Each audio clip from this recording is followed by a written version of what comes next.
Good evening, Dungeon Masters. I'm Baron Durrop.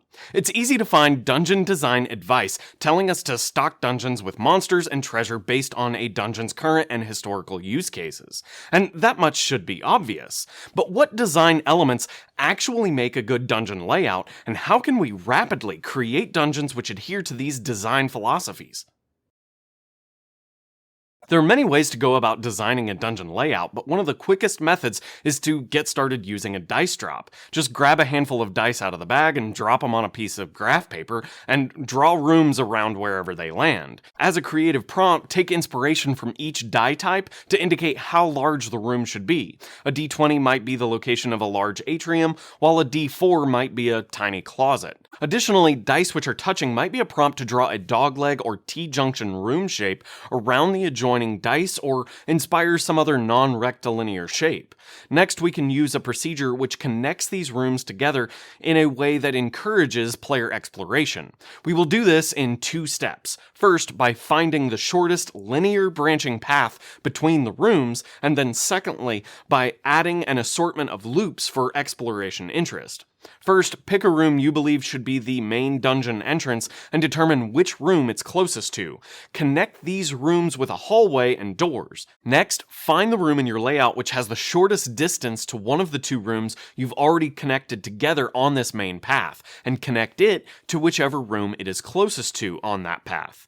Repeat this process until all the rooms are connected in this way. Remember, the goal for each iteration is to connect the room closest to the path to the room that it is closest to, which is already on the path.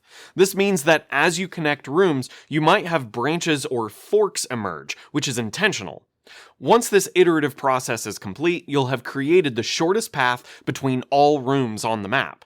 The next step lays the foundation for meaningful player choices as they navigate the dungeon. To do this, imagine lines which would connect each room to each other adjacent room. For each possible connection that doesn't already exist, or intersect with an already existing hallway, roll a d8. On an 8, connect the rooms together in some way. Alternatively, in a multi-level dungeon layout, you can connect rooms together on the same dungeon level when you roll an 8, or connect to rooms above and below when you roll a 1, and further repeat this process for every level in the dungeon. Once you have completed this layout, it's time to note down some inspirational motifs. Your dungeon likely has an overarching narrative like an undead-infested mine, a ruined underground aqueduct, or a supposed-to-be-abandoned fortress in a fallen kingdom's territory. And while these larger themes can help you stock your dungeon with traps, monsters, and treasure, they can only carry your creative juices so far, especially in larger dungeons. This is why it's useful to create nested themes for various sections in your layout. These nested themes can be as obvious and blatant like a haunted mushroom forest or a spider-infested cavern, which are useful for helping players orient themselves as they move about and explore, or the themes can be more subtle prompts like damp and musty or warm and spiky, thereby serving mainly as dungeon design inspiration. So, how do we appropriately map these themes and motifs onto our dungeon layout? Every section of the dungeon which breaks off into its own loop deserves its own thematic touch. Doing this helps players make informed decisions about what they smell in the air, hear at the door, or whatever it is that they do to decide which direction they want to go when there's a fork in the road. What's more, where the different dungeon loops intersect or join together, each loop's theme can bleed into one another for even more inspiration. One loop filled with a haunted mushroom forest that overlaps with a region denoted as warm and spiky, now suddenly has a totally different feel. Mushrooms growing there might be barbed and faintly glow with a warm phosphorescence. By allowing these thematic motifs to guide what monsters, treasure, and traps you place in your dungeon, you breed your own inspiration while also giving players more immersive depth. In other words, a simple crypt stops being just an underground maze filled with bones and becomes something interesting and varied for your players to explore. Once you establish your dungeon's motifs, it's finally time to stock the dungeon. But what kinds of encounters and how many of them should your dungeon have? As a rule of thumb, 1/3 of your room should contain creatures, 1/3 should be empty for some needed breathing room, and the last third should be split equally between hazardous traps and environmental curiosities. For these curiosities, offer some kind of useful material or knowledge that further reinforces the area's theme, but is also obviously risky to obtain. For example, a spider-infested cavern's environmental encounter might contain desiccated remains wound up in spider silk and hanging from the ceiling.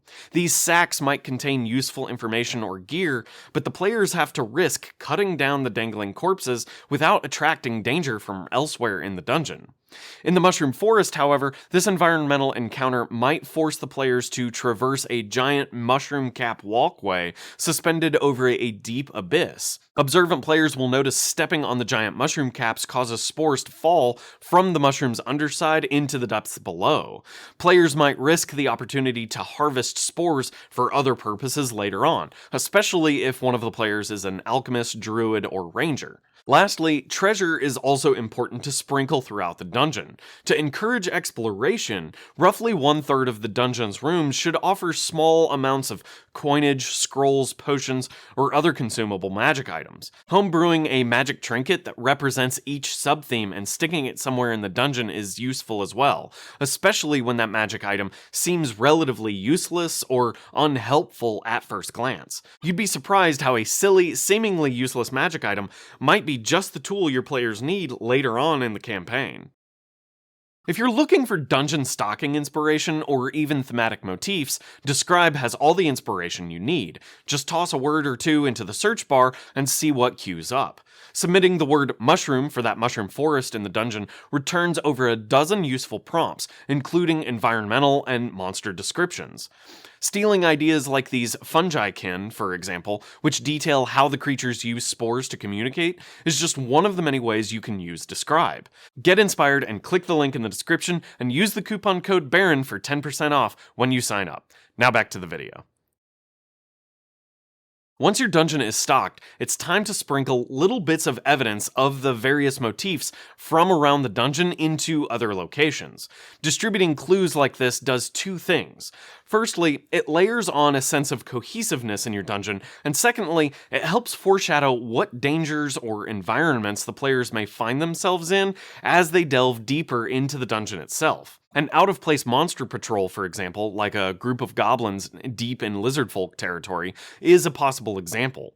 These foreshadowing elements are especially important when the dungeon contains a particularly nasty environment, monster, or trap somewhere deep within. Unless you're building a funhouse dungeon, failing to establish extreme or surprising dangers early on can make your players feel like they're the butt end of a cheap joke.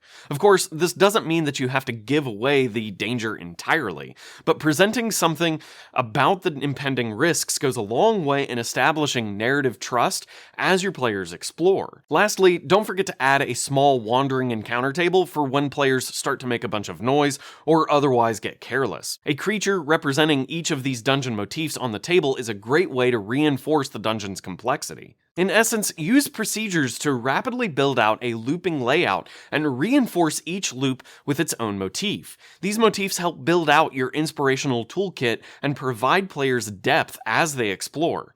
If you'd like to help me make more content like this in the future, please consider supporting me on Patreon or becoming a channel member. Thanks for watching, Dungeon Masters, and until next time, good night.